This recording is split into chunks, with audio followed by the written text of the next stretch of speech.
Olá pessoal, bem-vindos a mais uma videoaula de nosso canal e hoje nós vamos falar um pouco sobre processo penal. Vamos dar continuidade aos nossos estudos sobre prisões processuais no Brasil. Como vocês estão vendo aí, hoje nós vamos estudar a prisão em flagrante. Olha só, é uma prisão que tem características próprias, que é feito fora do âmbito do judiciário a partir de um poder delegado. Então nós vamos estudar o que é a prisão em flagrante, como é feita e olha, temos algumas alterações trazidas aí pela 13964, o pacote anticrime, também na prisão em flagrante. Alguns dispositivos estão suspensos por conta da decisão do STF, a liminar do STF, tá? Mas outros estão em pleno vigor aí após o advento dessa nova lei. Então vamos lá aos estudos da prisão em flagrante. Para quem está acompanhando nossos estudos aí junto à Faculdade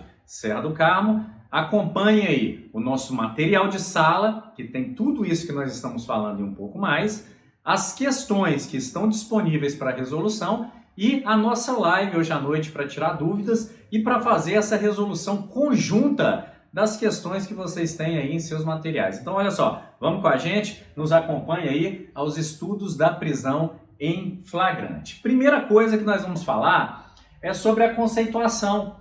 O que é essa prisão em flagrante e o que a diferencia das outras prisões processuais. Nós já vimos em aulas passadas que nós temos 3 tipos de prisões processuais no Brasil. É a prisão em flagrante, é a prisão temporária e a prisão preventiva. Então, a temporária e a preventiva, elas são decretadas pelo Poder Judiciário. A prisão em flagrante não, ela é realizada dentro da delegacia, tá? E quem faz a lavratura dessa prisão, quem formaliza essa prisão, é o delegado de polícia, tá? Então olha só, conceituação. Primeiro, é uma medida cautelar também. E a discussão que se faz acerca da cautelaridade dela é Aury Lopes, que fala que é uma pré-cautelar ou uma medida cautelar efêmera. E vejam só, a distinção que, por exemplo, Aury Lopes faz diz respeito à duração do tempo. Então, olha só, se fôssemos falar em duração de tempo, nós teríamos aqui uma cautelar efêmera, porque ela vai durar aí 24, 48 horas, e a prisão temporária teria uma efemeridade um pouco maior, de duração de 5 dias. Então, a mim me parece que não cabe falar em cautelar efêmera ou pré-cautelar. Ela é uma medida cautelar instrumental que restringe a liberdade, assim como todas as outras prisões. A diferença aqui é que ela precisa de uma validação do Poder Judiciário, exatamente porque o delegado ele exerce parcela do poder que lhe foi delegado constitucionalmente e processualmente, que deveria ser próprio do Poder Judiciário. E aí vem o nome, né? Poder delegado ao delegado. Então o delegado ele tem alguns poderes que foram delegados constitucional e processualmente, que seriam próprios do Poder Judiciário. Por exemplo, a decretação dessa medida prisional, que é, de fato, efêmera, mas não deixa de ser uma prisão cautelar. Então, olha só, é uma cautelar efêmera e alguns vão chamar de pré-cautelar, tá? Depende da validação judicial posterior. E aí, o porquê se falar na pré-cautelaridade. Então, entende-se que ela depende de uma validação posterior. Sim, depende. Exatamente pelo poder ser delegado. Então, o poder da autoridade policial, ele foi delegado nos casos excepcionais de flagrante para que ele possa determinar a prisão. E depois essa prisão é verificada e validada pelo Poder Judiciário. Então ela pode ser relaxada, nós vamos ver lá na frente, tá? Ou ela vai ser confirmada e converter-se dessa forma em uma nova prisão. A dúvida sobre a pré-cautelaridade ou cautelaridade efêmera, ela surgiu após a reforma de 2011. Antes disso, a prisão em flagrante ela persistia no tempo, tá? Então, depois de 2011, ela tem que ser avaliada e convertida em algum outro tipo de prisão ou na liberdade, ou medidas diversas da prisão, tá? Então, olha só, depende de validade judicial, então a prisão em flagrante, ela sempre vai ser submetida à validação judicial ou ao seu relaxamento, tá? É decretada pelo delegado de polícia, e aqui está a grande peculiaridade dessa prisão. Então, diferentemente das outras prisões processuais, essa prisão ela é decretada, ela é formalizada pelo delegado de polícia. Então, o delegado de polícia que valida essa prisão, que verifica a presença dos elementos e, decidindo estarem presentes os elementos da prisão em flagrante, ele decreta a prisão, tá? Remetendo o preso, o flagranciado, ao Poder Judiciário, ficando à disposição daquele, tá? Olha só, serve para autodefesa social. Então, olha só, ela é uma prisão que é possível para qualquer um do povo e obrigatória para as forças policiais. Mas nós vamos ver que há uma confusão. Porque qualquer um do povo não prende efetivamente em flagrante.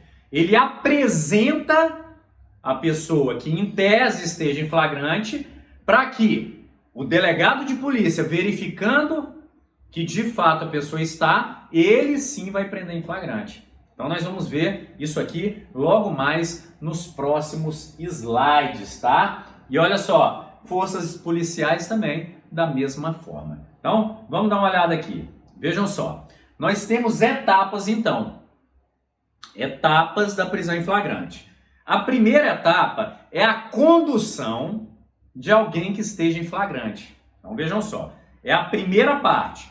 Qualquer um do povo ou qualquer um do povo pode, é um direito e não uma obrigação, e as forças de segurança devem, é uma imposição legal. Então vejam só, qualquer um do povo pode, as forças de segurança devem conduzir quem está quem está em tese, em situação de flagrância, até a autoridade policial, tá? E olha só, qualquer do povo quando age em exercício regular de direito, que é uma excludente de licitude.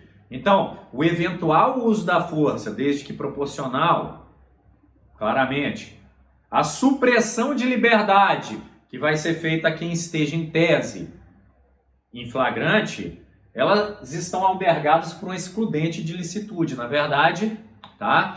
Há esse direito dado lá pelo artigo 301 do Código de Processo Penal. Forças de segurança também estão no estrito cumprimento do dever legal, então elas vão poder suprimir a liberdade, vão poder utilizar da força moderada e proporcional para fazer com que o ato, em tese flagrancial, cesse e conduzam imediatamente essa pessoa para avaliação dos requisitos. Então, quem faz análise jurídica, se de fato alguém está em situação de flagrante ou não, o primeiro garantidor desse direito, então vejam só, o primeiro garantidor de um direito que é contraposto, o direito da sociedade à segurança pública, tá? Então é o direito de que se evite que uma conduta criminosa permaneça ou que se torne impune, tá? Então, e o dever e o direito que a pessoa tem, que é conduzida, de que, não estando em flagrante, seja liberada imediatamente.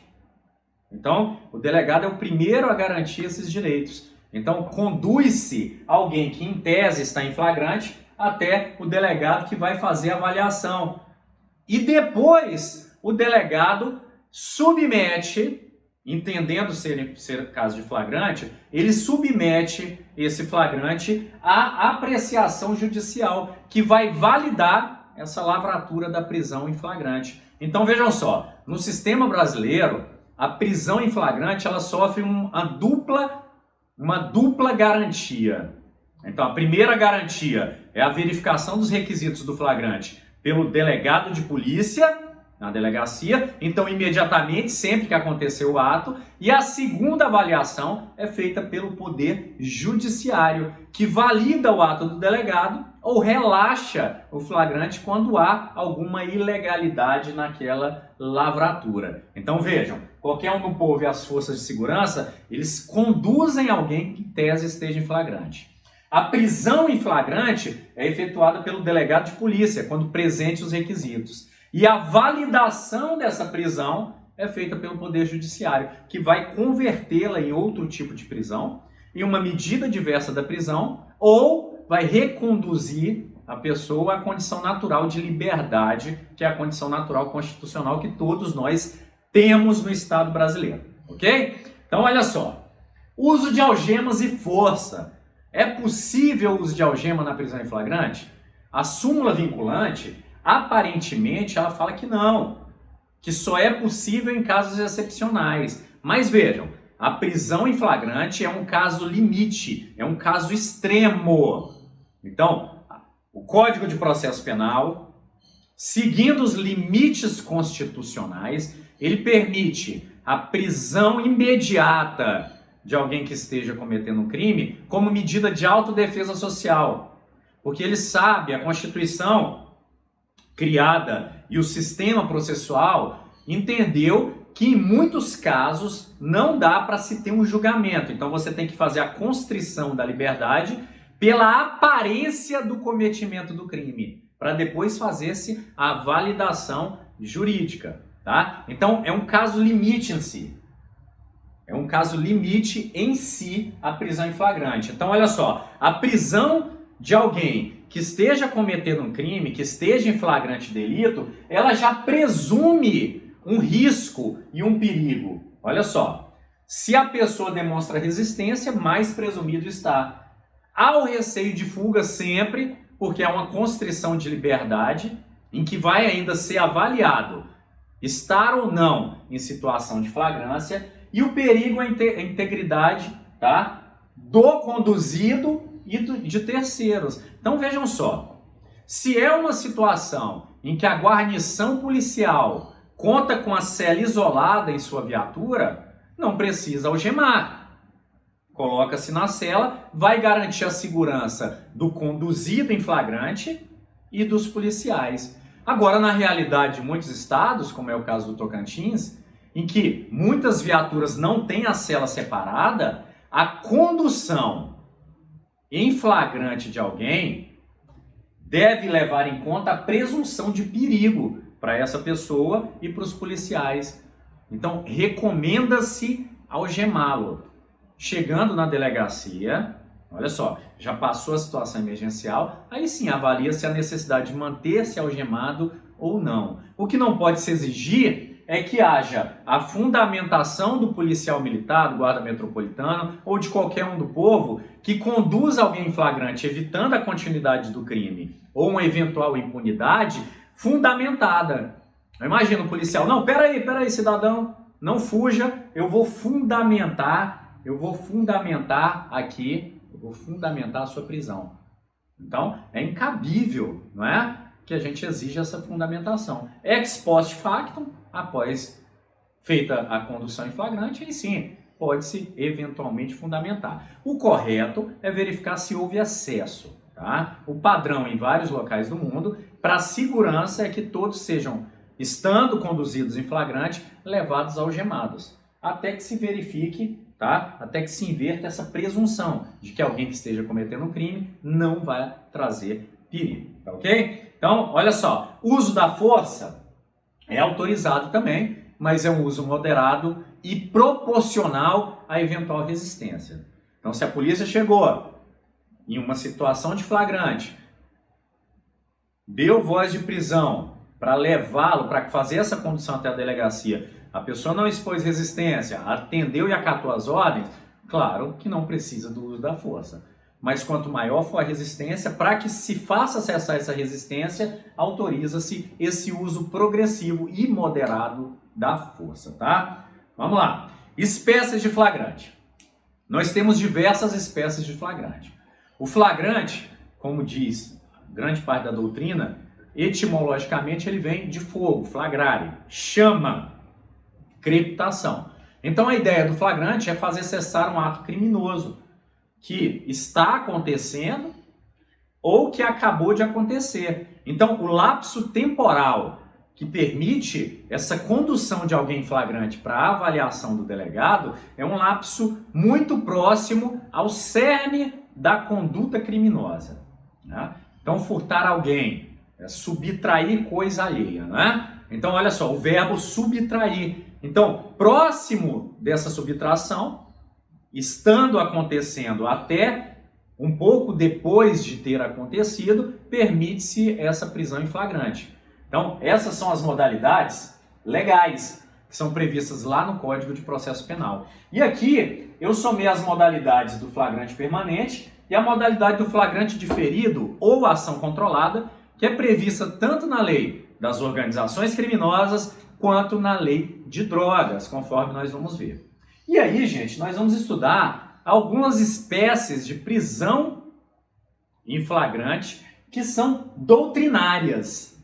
Então, nós vamos ver algumas que são construções doutrinárias. Vamos lá, então, ver essas espécies de flagrantes? A primeira que nós temos está lá no artigo 302, inciso 1 e 2. Então, os dois primeiros incisos tratam-se do flagrante próprio. E eles, gente, eles são o flagrante em si. Tanto é que é chamado também de flagrante perfeito, real ou verdadeiro.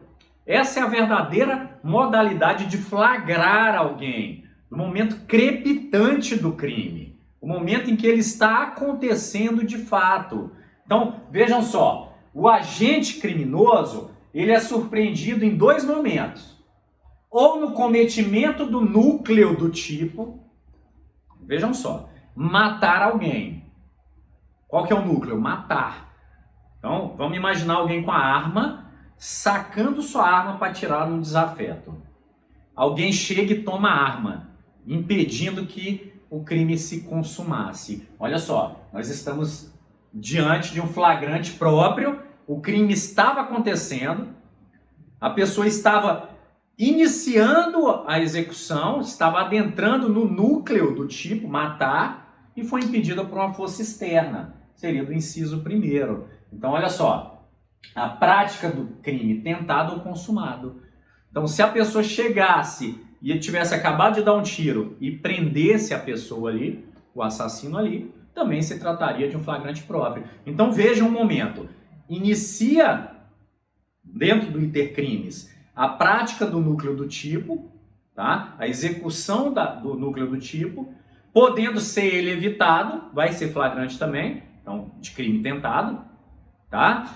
Ou acabou de executá-lo, está executando. Então, no inciso 1º, a visualização de quem vai conduzir em flagrante. Então, houve a visualização do crime sendo cometido ou até a evitação da consumação criminosa. Do inciso 2, olha só, quando acaba de cessar, o crime cessou. Então, percebam que é muito próximo, olha, sacando a arma, alguém evitou.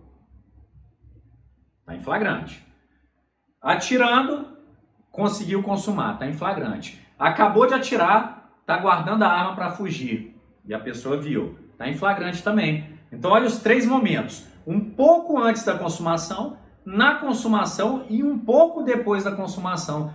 Todos esses três tempos, que são muito próximos da realização do núcleo verbal do tipo, a pessoa vai estar em estado de flagrante próprio, real, verdadeiro ou perfeito, tá? Então, olha só, situações em que se presenciou o crime, na crepitação do crime, tá? Na crepitação do crime. E olha, presenciar a execução do crime,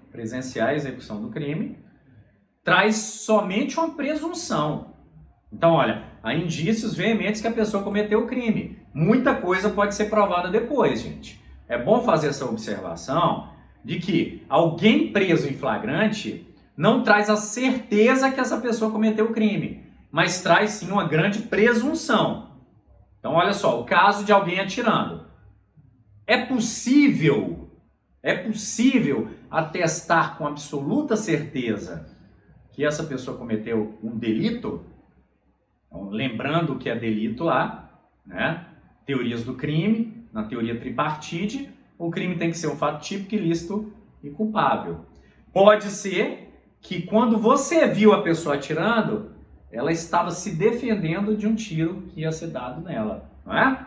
Deixa de ser um crime. Mas vejam, tem uma forte presunção. O flagrante é isso, pela presunção, permite-se constitucional e legalmente que essa pessoa seja conduzida até a autoridade policial, que vai prendê-la se verificado e que vai submeter o caso ao judiciário. Posteriormente vai se ter a ação penal. E aí sim vai se determinar a culpa. Ok? Então, o flagrante não determina a culpa, mas determina presunção, ainda que seja uma forte presunção de culpa. Vamos lá então. Olha só. Flagrante impróprio. Nós já estamos lá, já estamos no inciso 3. É o flagrante imperfeito, irreal. É quase um flagrante. É uma construção, tá? É uma construção do nosso Código de Processo Penal, ok? Então, é uma ficção flagrancial. Então, a pessoa presa nessa modalidade, ela não está efetivamente no ato flagrancial. E olha só, nós vamos entender que vai ter uma correlação de 3 requisitos. Então, é uma ficção criada legalmente, tá? Legalmente no nosso código, para ampliar as possibilidades do flagrante. Se estivéssemos falando só do flagrante no termo estrito, flagrare, seria só o inciso 1 e 2. Então, o nosso código ele ampliou um pouco mais. Ele trouxe o inciso 3 e 4, que são ficções de ampliação do estado de flagrância. Então, vamos ver, olha só. Primeiro, nesse caso aqui, temporal. Vejam, nesse caso, a pessoa não é pega cometendo ou acabando de cometer o ato. Vejam só, o agente criminoso cometeu o ato, foi dado ciência a alguém desse ato criminoso e logo após, olha só, de ser dado ciência, vai-se ao encalço da pessoa. Então, olha só, a ciência para quem vai conduzir essa pessoa é dada após a realização do núcleo do tipo ou após evitá-lo. Então vejam, a pessoa que saca a arma, naquele exemplo que a gente está brincando. A pessoa sacou a arma para atirar. Um cidadão conseguiu tomar a arma, impedindo que o resultado se desse. Só que a pessoa fugiu. O cidadão liga para a polícia e fala, olha, fugiu um homicida que acaba de tentar matar alguém. Ele está de camisa preta, olha só, com listras. Ele tem o olho claro e foi para tal lado. A polícia chega e vai ao encalço dele. Então, ó, requisito temporal. A ciência do cometimento do crime se dá depois do cometimento. Então, não há o presenciar do cometimento do crime. Segundo requisito, de atividade. A polícia, após chegar no local, ou quem vai atuar, olha só, vai em perseguição do suspeito. Então, alguém de camisa preta, com mangas dobradas, tá? De olho claro. Então, a polícia vai sair ao encalço, só foi por aquela direção. E a polícia vai ao encalço, em perseguição. Vejam só, em perseguição. E circunstância, a polícia vai perseguir quem presume ser autora do delito. E presume como? Através de interpostas pessoas que viram o fato. Percebam? Através de interpostas pessoas ou sistemas de monitoramento. Então, suponhamos que a polícia tem um sistema de monitoramento e olha, alguém vê na câmera alguém cometendo um crime. Aciona a guarnição mais perto para ir tomar e prendê-lo. E avisa, olha, saiu por tal direção ou qual direção. O importante nesse flagrante aqui é que nós tenhamos, logo após a ciência do crime, então vejam, não soube-se do crime, logo após a ciência do crime, acionada a polícia, ela vai em perseguição ao agente criminoso. E o que é perseguição está trazido no nosso Código de Processo Penal, artigo 290, parágrafo 1º. Olha só, o que é perseguição? Pode ser a perseguição por contato visual. Então alguém acaba de cometer um crime e a pessoa, polícia, polícia. A polícia chega e fala, olha lá, fulano acaba de furtar minha bolsa. E a polícia sai ao encalço. Então tá, olha só, perseguição por contato visual, perseguição por indícios. Fulano foi naquela direção em um carro prata, uma caminhonete prata. polícia sai atrás, chega lá, recebe outra informação. Olha, informações fidedignas que apontem qual direção que foi o criminoso, tá? E a perseguição ininterrupta. Vejam só, se eu sou policial em perseguição, não precisa ser eu que haja ininterruptamente perseguindo o suspeito. Isso pode ser em turnos. Então vamos supor, os criminosos perseguidos adentram em uma mata dentro de um parque na cidade. Aqui em Palmas nós temos um parque que chama César Mar. Tem uma grande mata lá dentro. Só que tem uma área delimitada. Então a polícia perseguiu e os criminosos adentraram na mata. A polícia fez o cerco. Olha só, continua em perseguição. Tem indícios fortes que as pessoas estejam ali. Fez o cerco de forma a impossibilitar a fuga. E olha, passou a noite procurando, não encontrou. Entrou outro turno, sem interromper, continuou procurando e encontrou os presos, olha só, quase um dia e meio depois. Estão em flagrante? Sim. Por quê? Porque estavam em perseguição e a perseguição era ininterrupta. E vejam só, e quando prenderam quem presumia ser autor do delito. Vejam só, estavam em perseguição. Continua em flagrante. Então, até quando, professor, que esse flagrante aqui do inciso 3, ele persiste? Até a perseguição persistir. Perseguição ininterrupta, tá? Nos termos do 290, parágrafo 1º. Enquanto persistir a perseguição, persiste também a situação de flagrância, tá? Então percebam, é uma ficção que estende a situação de flagrância enquanto permanecer a perseguição. O que se exige é que a perseguição tenha sido iniciada logo depois da ciência do crime, ok? Vamos então para o flagrante presumido, ficto assimilado. Esse é o mais distante de uma situação de flagrante.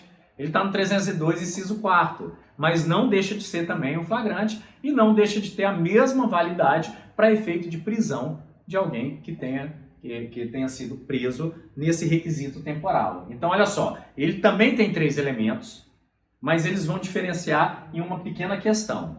Temporal, olha só, intervalo de tempo relativo às ações de busca de equipes que recebam a informação. Então, vejam bem, suponha que uma pessoa chegou em um shopping, deixou seu carro lá.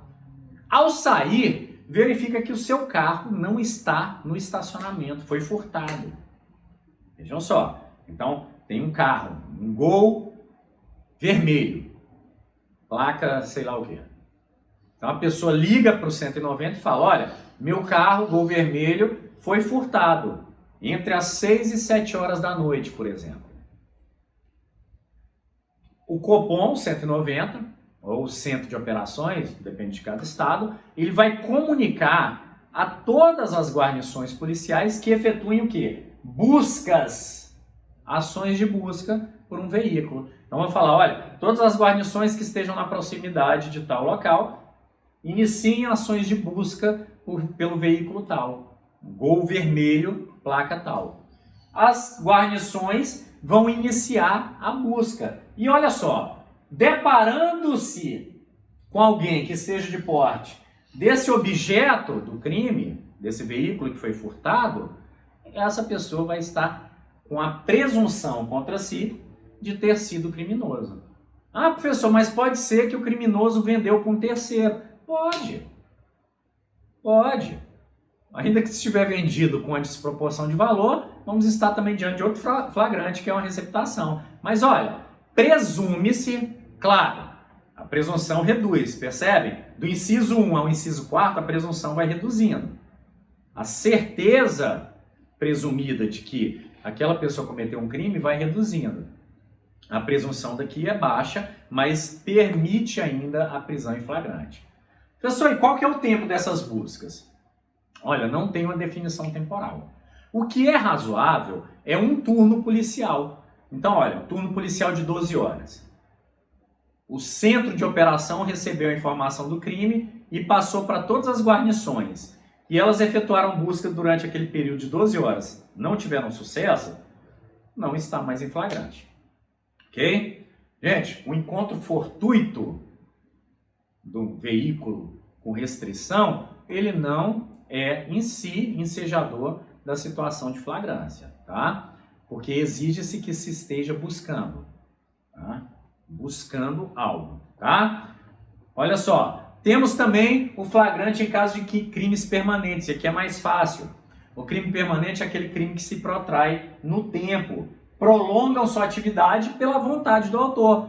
Então, olha só, o flagrante ele vai se estender enquanto o crime permanente estiver sendo cometido. Então, a qualquer tempo, permite-se a prisão em flagrante no caso de crimes permanentes. Eu brinquei lá da venda do veículo, né? A receptação, na modalidade de guardar ou conduzir, receptação, tá? No verbo nuclear, guardar ou conduzir, é permanente. Então, considera-se em crime a todo momento, tá? O sequestro, extorsão mediante sequestro, diversos crimes aí, tráfico de drogas, possibilita inclusive o ingresso em residência, tá? Então, a presunção do cometimento de flagrante dentro, um crime permanente, guardar drogas, por exemplo, já autoriza o ingresso também na residência e a situação de flagrante ela se protrai no tempo. Vamos lá, temos o flagrante diferido também como última espécie, tá? Última espécie legal de flagrante legal. E ele é previsto em duas leis. A primeira é a lei de drogas, lá no artigo 53. Na lei de drogas é possível, olha só, a não atuação. Então, primeiro vamos explicar. O flagrante diferido, a ação controlada, consiste na autorização judicial para que o agente público não autue alguém em flagrante. Então vejam, pela dicção do artigo 301 do Código de Processo Penal, se o agente de segurança verifica alguém cometendo um crime, ele é obrigado a agir, tá?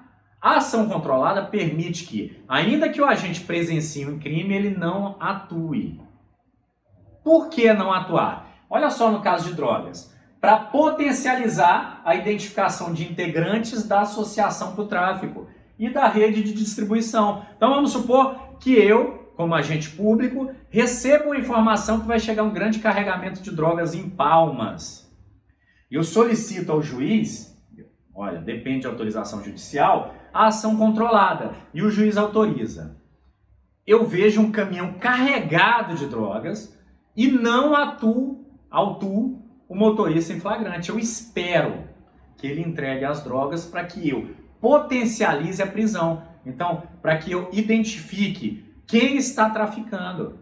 E olha, a ação controlada ela pode perdurar por um bom tempo. Então, eu espero várias cargas chegarem para me monitorar todo o mapa de traficância de uma determinada cidade. Então, é autorizado, tá? Porque caso contrário, e não havendo essa autorização, eu poderia estar prevaricando, deixando de agir em uma obrigação minha, que é autuar quem esteja em flagrante delito, tá? Então, a ação controlada, ela permite a não autuação em flagrante, no caso de agentes públicos que são obrigados a autuar. Olha só, a outra lei que autoriza a utilização da ação controlada é a Lei de Organizações Criminosas, artigo 8º e 9º. E olha que interessante, na lei de drogas exige-se autorização judicial. Na lei de organização criminosa exige-se somente a comunicação ao juiz. Olha só a comunicação ao juiz, que vai poder limitar o ato. Olha, vai poder ficar durante 1 mês, 2 meses, ou traga relatórios constantes para me verificar os limites dessa atuação. Então é a comunicação e não pedido de autorização, diferentemente da lei de drogas, tá? E olha que interessante, lei de organização criminosa, ela permite a ação controlada para crimes que acontecem entre países, desde que envolva cooperação internacional, porque vai transpor fronteiras. Beleza?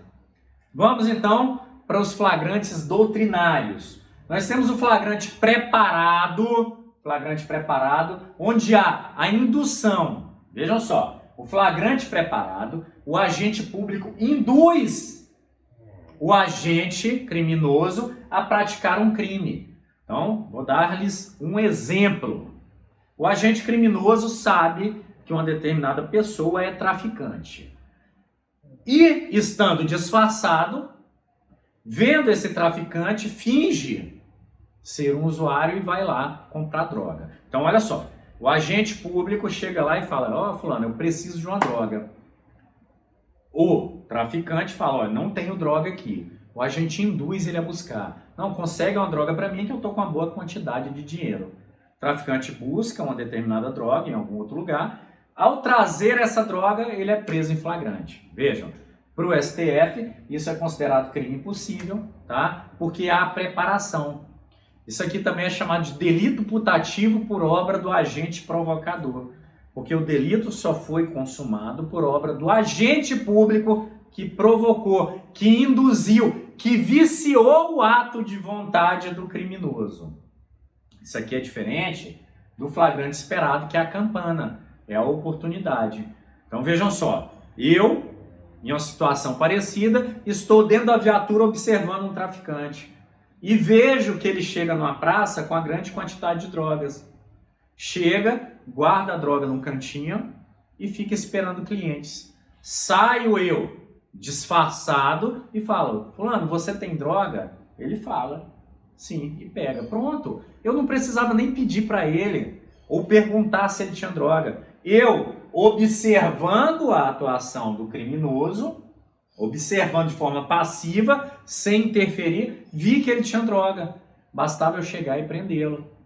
Ele estava guardando uma droga para venda, conforme o artigo 33 da Lei de Droga. Ok? Então, olha só, a diferença do esperado para o preparado é que em um, a atuação é passiva do agente da lei, e no outro, há uma atuação ativa, há uma influência que vicia o ato de vontade do agente criminoso, tá? E sendo a ação toda preparada, impossibilitaria o seu resultado, ok? O flagrante forjado é o ato criminoso do agente corrupto, tá? Que forja a cena do crime. Então, em uma situação hipotética como as outras que eu falei, seria o caso do agente falar está preso para uma determinada pessoa e colocar uma droga em seu bolso. Então veja, foi forjada a cena, é um crime e aí vai ter as consequências jurídicas por ser um crime também, ok? Etapas agora da prisão em flagrante. Então nós vimos ali os requisitos temporais, tá? Então nós temos requisitos objetivos e os requisitos temporais. Os objetivos têm relação com o crime. É alguém está cometendo um crime. Então conduta, nexo, resultado, dolo ou culpa. Então alguém está cometendo um crime. São os elementos analisados, são os elementos ali do fato típico. O primeiro elemento do crime. Alguém está cometendo um crime dentro daqueles limites temporais que nós vimos aqui, ele vai ser conduzido até a delegacia. E aí, olha só, o que vai acontecer nas etapas. Primeiro, a captura do agente. Nós vimos o quê? Que a captura ela pode ser feita por qualquer do povo, como um direito que é assegurado a todo cidadão, ou obrigatoriamente por todos os agentes policiais do artigo 144 da Constituição. Então, é um direito de qualquer um do povo e um dever das forças policiais. Então, é um dever ou um direito de capturar alguém que esteja aparentemente cometendo um fato tido como criminoso em nossa legislação. Então, capturar.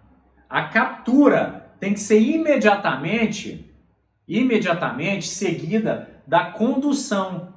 Condução para quem? Para quem vai ser a primeira pessoa a decidir, que vai ser o delegado de polícia. Então, alguém capturado em flagrante, seja por uma pessoa do povo, seja por um agente de força policial, vai ser conduzido imediatamente à autoridade policial, o delegado de polícia. E olha, se não conduzir imediatamente, se suprimir a liberdade de forma indevida, vai estar cometendo um crime, segundo a nossa lei 13.869, tá? Lei de abuso de autoridade. Então, um agente público que captura alguém em flagrante e não conduz imediatamente ao delegado de polícia, ele vai estar cometendo um crime de abuso de autoridade. Então, olha, captura em flagrante, condução do flagranciado até o delegado de polícia, e aí nós vamos ter a prisão, que é feita por quem? A prisão é feita pelo delegado de polícia. A prisão é a formalização do ato pelo delegado de polícia, quando vê presentes os elementos objetivos do crime e os elementos temporais do flagrante, para alguém que é trazido para si, tá? Então vai depender desses elementos temporais que nós vimos, a situação de flagrante, e objetivos, se estamos diante ou não de um fato tido como criminoso, analisando o primeiro elemento lá do crime na teoria tripartite, o fato típico, tá? Então olha só, o delegado, quando alguém é conduzido em flagrante, ele vai fazer a avaliação da situação de flagrância. Olha a avaliação. Primeiro, avaliar a condição física de quem foi trazido a ele. Então, se a pessoa é trazida com grandes escoriações, para o resguardo da autoridade e para quem a trouxe essa pessoa, vai ser feito um exame prévio, tá, de integridade física, para identificar as escoriações, tá? Olha só, logo depois de receber a pessoa conduzida, são feitas as oitivas. Primeira oitiva a ser feita é a oitiva do condutor, tá?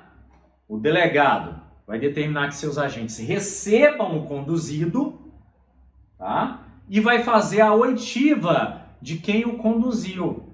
E olha, é o primeiro ato, antes de qualquer coisa, exatamente, para que, se a condução for feita, como é via de regra, por um policial militar, ele possa, de pronto, ser ouvido e voltar para a sua atuação na rua, ostensivamente para evitar outros crimes. Então, o que não se pode fazer é como a sistemática anterior a 2011 exigia, que era o policial militar ter que ficar na delegacia aguardando toda a lavratura do auto de prisão em flagrante. Não. O delegado escuta o policial condutor, recebe o preso e libera o policial. Algumas doutrinas chamam até de flagrante eficiente esse aqui.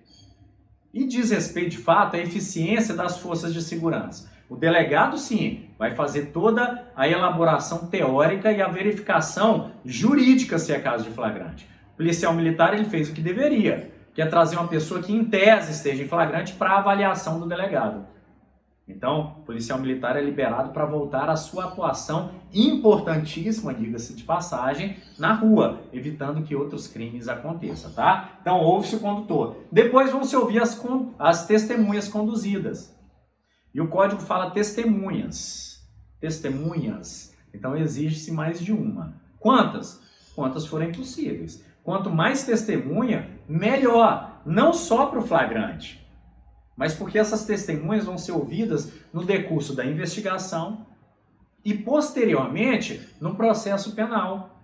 Tá? Então, importantíssimo que se traga a maior quantidade possível de testemunhas. Tá? E, por último, ouve-se a versão do conduzido, interrogatório.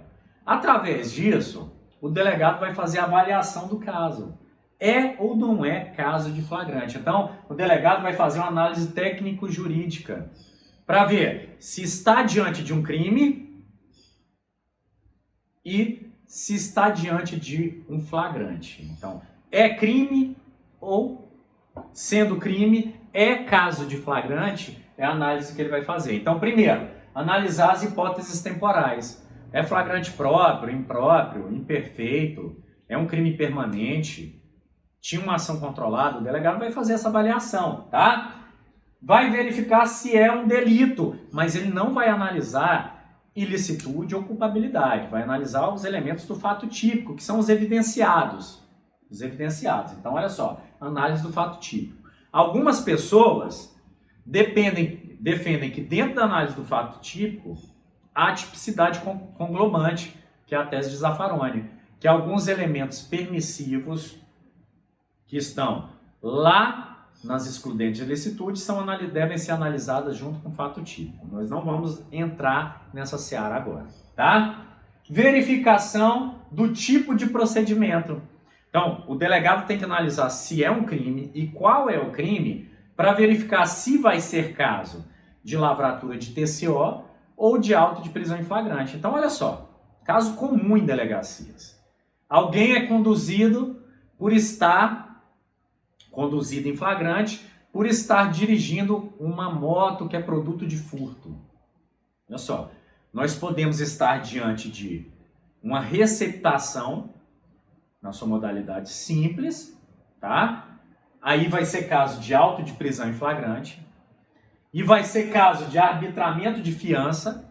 Podemos estar diante de uma receptação culposa, uma falta de cuidado, que vai ser caso de TCO, que não leva a pessoa à prisão. Ou podemos estar diante de uma receptação qualificada e estarmos diante de um auto de prisão em flagrante que não cabe fiança, pelo menos por parte do delegado de polícia. Então, olha a importância da análise da conduta. Qual que foi a conduta? A adequação, a subsunção, a qual tipo penal? Qual que é a pena desse tipo? Cabe fiança? Não cabe? É menor potencial? Não é menor potencial? Então, essas são as análises iniciais feitas pelo delegado, tá? Então, se é crime ou não, se é ou não é caso de flagrante, se for flagrante, se é caso de TCO ou de APF, de auto de prisão em flagrante, se é caso de fiança ou não é caso de fiança. Olha só, formalidades. O delegado vai ouvir pelo menos 2 testemunhas. Na ausência delas, ele vai indicar as testemunhas instrumentárias, que são pessoas que verificaram a pessoa conduzida em flagrante sendo apresentada para a autoridade policial, tá? Se o autuado em flagrante se recusar a assinar, não tem essa de empurrar uma digital. 2 testemunhas que ouviram a leitura do interrogatório vão assinar pelo autuado, tá? Então não existe esse negócio de põe o dedo aqui, isso aí não existe, tá? Então 2 testemunhas vão ser chamadas e falar, olha, vamos assinar aqui porque nós presenciamos a leitura e a recusa pela assinatura do autuado, tá? Informação da existência de filhos, então vai informar se existem filhos, qual que é a condição, quem que é o responsável, se tem deficiência, se não tem, as necessidades, isso é importantíssimo, importantíssimo. Isso foi alterado em 2016 e é importante para a avaliação de quem vai ficar com as crianças, se tem que se acionar o conselho tutelar ou não, se tem que se encaminhar a algum responsável, ok? O escrivão é quem vai fazer todo o relato. Na ausência do escrivão, o próprio delegado pode fazer, ou pode o delegado nomear qualquer pessoa como escrivão ad hoc, que é um escrivão para o ato. O escrivão ad hoc vai prestar compromisso de bem e fielmente desempenhar sua função, tá? E vai fazer toda a lavratura do auto de prisão em flagrante, tá? Depois, se for caso de fiança, o delegado arbitrá-la. Então, olha só, infrações com pena máxima de até 4 anos possibilitam que o delegado arbitre fiança.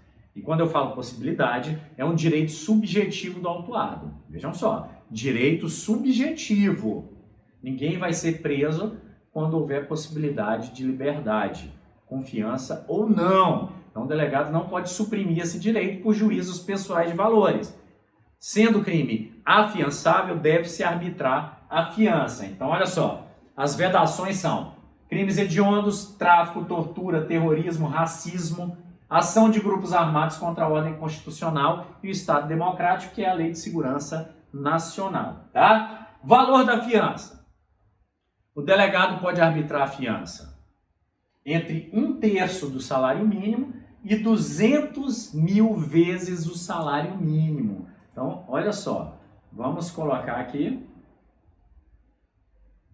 só um minutinho, olha só aqui, o delegado, nos casos de crimes com pena de até 4 anos, ele pode arbitrar fiança, que vai variar de 1 a 100 salários mínimos. Essa é a baliza básica.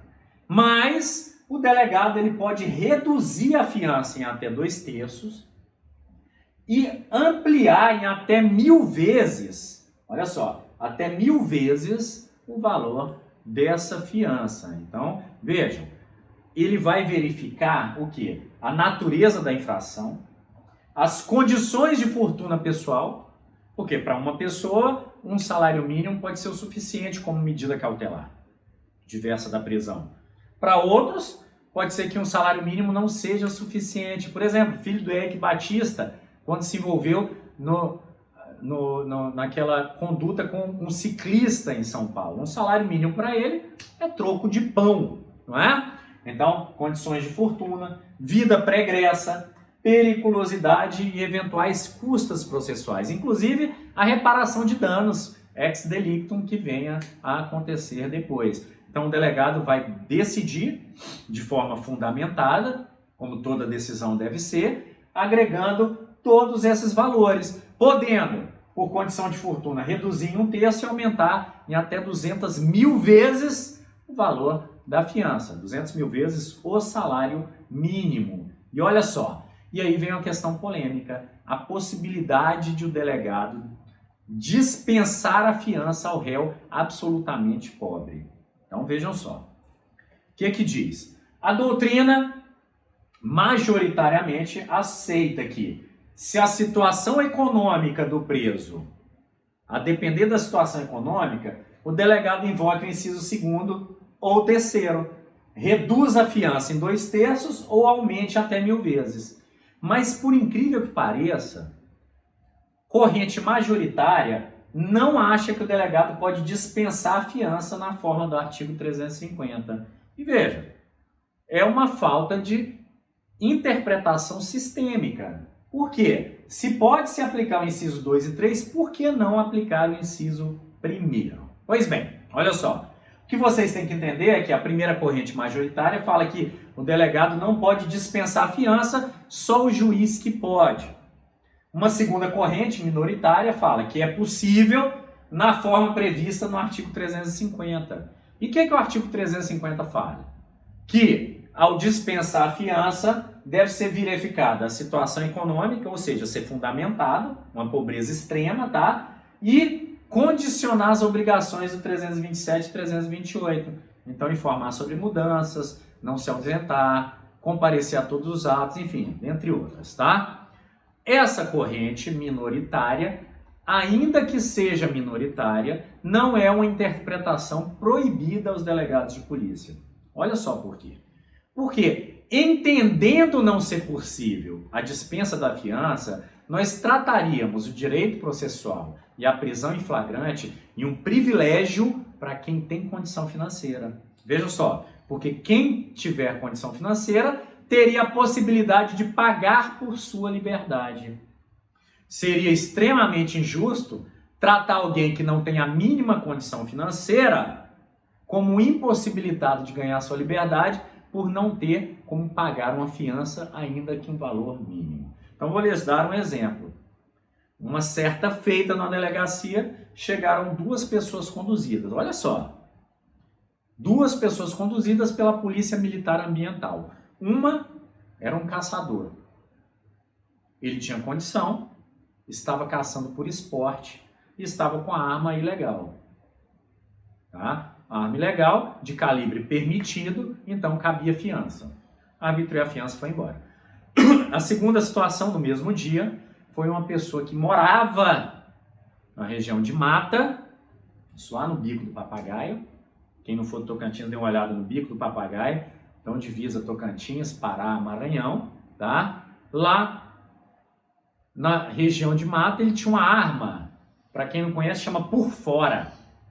Bate-bucha por fora, que é uma arma que carrega por fora, antiga, né? Joga pólvora, carrega. Uma arma também de calibre que não é restrito.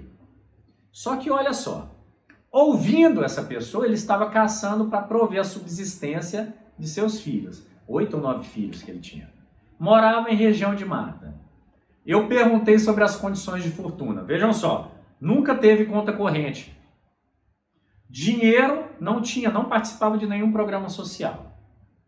Vivia de sua terrinha, tá? Que nem tinha papel nem nada, vivia da terra, e eventualmente levava uma carne para as crianças, como ele mesmo falou, a proteína. Através de quê? De caça. Dinheiro, quando eu perguntei, ele falou, eventualmente eu vendo uma sobra das minhas produções e ganho um dinheirinho para trocar por outros produtos. Então vejam só, como exigir dessa pessoa fiança? Ou como tornar o sistema justo, prendendo essa pessoa para que ela aguarde, para que só o juiz possa dispensar a fiança. O que eu fiz? Dispensei a fiança, nos termos do artigo 350 e fundamentei, obviamente, a situação de desigualdade social vivida no Brasil, falando da injustiça que seria 2 flagrantes que aconteceram num lapso temporal muito curto entre um e outro. Então vejam só, é incoerente o delegado poder aplicar o inciso 2º e 3º e não o 1º do mesmo parágrafo, tá? Então aumentar em demasia, reduzir até 2/3, mas não poder dispensar. É não acreditar nas desigualdades de nosso país. Então, tá, essa é a minha posição, mas lembrem, é minoritária ainda. Vamos ver se a gente consegue mudar esse quadro, ok? Olha só, direitos do conduzido, tem? Claro, tem direitos. Quais são? Comunicação à família ou à pessoa indicada. Então, o preso em flagrante, ele é comunicado pela autoridade policial que ele tem o direito a informar sua prisão para alguém. E olha só, como direito, ele pode dispensá-lo, desde que isso seja feito por escrito, tá, gente? Feito por escrito. Por quê? Não informar aos familiares ou à pessoa indicada é abuso de autoridade nos termos da nossa nova lei de abuso de autoridade, tá? O direito ao silêncio. Então, antes do interrogatório, é informado o direito ao silêncio. Então, tem uma primeira parte do interrogatório na qual ele é obrigado a falar, que são os dados pessoais, e na segunda parte, que é acerca do crime, ele tem o direito assegurado ao silêncio. E isso é informado. O direito a ser acompanhado por advogado, se o tiver. Se não tiver, vai ser designado posteriormente. Nós ainda não temos um sistema em que um defensor público fique à disposição nas delegacias para quem não tenha condição de contratar um advogado, tá? O direito a saber das pessoas que o prenderam, as testemunhas e a imputação que é feita a ele. Isso é chamado nota de culpa. Quando a gente entrega a nota de culpa a um autuado em flagrante na delegacia, ele fala, opa, mas eu não vou assinar, eu não sou culpado. Mas espera aí, não é isso, é porque o nome é ruim mesmo. O nome escolhido é ruim, mas nota de culpa, ela diz respeito à imputação que é feita. Então, quem prendeu, as pessoas envolvidas na prisão e qual crime que está sendo imputado a ele. Para que é importante isso? Para que depois seja feita a defesa pelo defensor, tá? Tanto em relação às pessoas que podem ter alguma causa aí de suspeição, impedimento, ainda que não se possa arguir suspeição contra o delegado, tá? Quanto acerca da imputação feita. Então, é um direito, não sendo entregue em até 24 horas, consiste também em abuso de autoridade.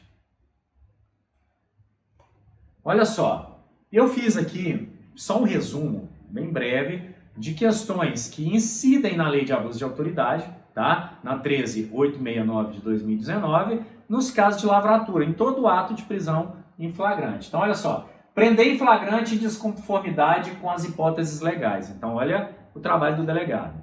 Verificar se tem os requisitos temporais e objetivos da prisão em flagrante. Se o delegado prender não existindo os elementos temporais e objetivos, pode incorrer em abuso de autoridade.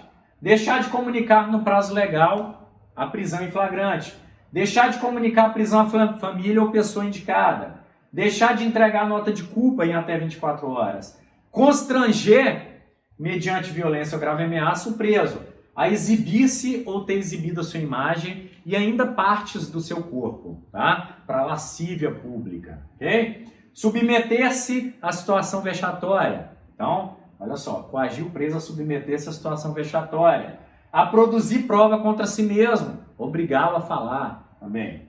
Ou impedir contato com o advogado, ou a presença do advogado na lavratura do auto de prisão em flagrante. Então, todas essas condutas consistem aí em abuso de autoridade, tá? Desde que existe um dolo específico na lei de abuso de autoridade, desde que seja feito para prejudicar, para beneficiar-se, para beneficiar terceiro, para capricho pessoal ou satisfação pessoal de quem pratique aquelas condutas. Então, há um dolo específico aí, que se for praticado qualquer daquelas condutas, vai ser imputado aí ou ao delegado ou às pessoas que participarem da lavratura da prisão em flagrante. Ok? Olha só, depois de encerrada a lavratura, o auto de prisão em flagrante é encaminhado para o juiz, para o Ministério Público, e para a defensoria, se não tiver advogado, no prazo máximo de 24 horas.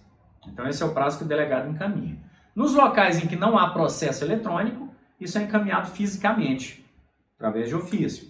Nos locais que tem processo eletrônico, o encaminhamento é feito logo após a lavratura do auto. Tá? E vejam só, o auto de prisão em flagrante consiste em todas as peças, então, oitivas, apreensões de objetos, de bens, tá? Perícias quando necessário, por exemplo, no caso de droga é necessário perícia, e, essencialmente, a decisão interlocutória do delegado que mostre os fundamentos pelo qual ele entende que aquela pessoa esteja em situação de flagrante.